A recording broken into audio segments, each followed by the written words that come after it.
Hey YouTube, this is Ted from KWG Paintball. Wanted to talk a little bit about some tips and tricks about how to walk the trigger a little nicer, sorry, than maybe what you're traditionally used to. There's a handful of ways you can walk the trigger. Um, I'm going to address this mostly to people who play at semi-automatic only fields. For you people who play PSP, you don't even need to consult videos, because if you're playing PSP, you don't need skill at all. The only skill you need is to be like nimble and acrobatic a little bit to be able to, move fast around the bunkers. But in terms of pulling the trigger, you don't need any skill at all, okay? Going into playing PSP or NXL or anything doesn't take any skill in terms of shooting. It's just bang, bang, bang, and then starts to ramp. And this is the consistent trigger pull you need to keep, okay? You can one finger it. It's easy. If you're playing a semi-auto only field and you have all the attributes of a pro player, then you're fucking awesome. There's a handful of ways to walk the trigger. There's this one way that Dynasty does. It's called the eagle claw, where you actually make sort of like an eagle claw with your hand like that, and then you like that. So if I give you an alternate view here, now that's actually pretty comfortable for me, but I think that just has to do with the kind of trigger I have here. It's real comfortable for me. Another way to do it is the good old-fashioned fingerman walk, which is where you pretend to walk like it's a running guy, like that, where you just hold the gun like this and on foregrip and do like that. And the other thing I call is two-finger stab, and that's pretty much where you take your hand like that and you just shove it all the way in to the trigger frame, and you actually use the thick part of your fingers here to bounce off it, and you start doing this thing where you start whacking each finger along the trigger guard. A lot of new players are going to do that. They're just going to hold their hand out like that, and that's perfectly good when you're just beginning, but that's like the two-finger stab right there.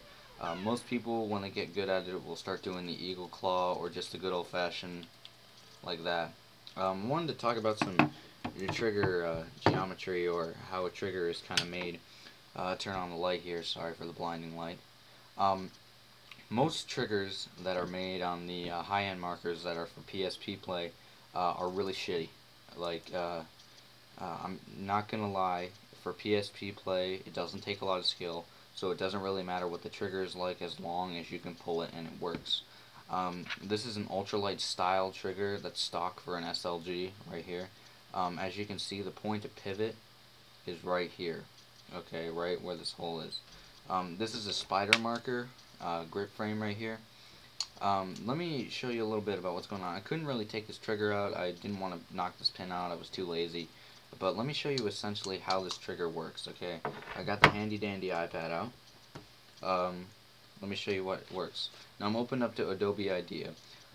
Pretty much how this thing is, it's a blade trigger where you go down and it looks a bit like that, and then slowly it gets thicker and then thins out again, and then like that. Okay guys, and the point of pivot is right here. That's the point of pivot. Point of pivot. P-O-P. Okay? Or pop. Now, the point of pivot is right there, and that's not good. Because if you're trying to hold a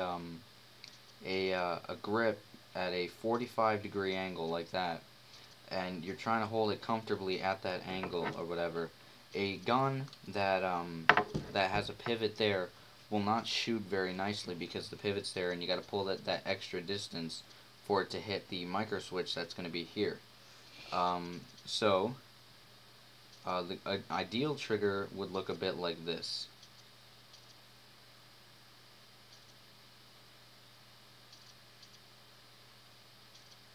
Like that, where the pivot point is behind, not right above. It's not right above, and it's not in front like the SLG trigger, but behind, okay? Where it's behind, that's very comfortable in your hands.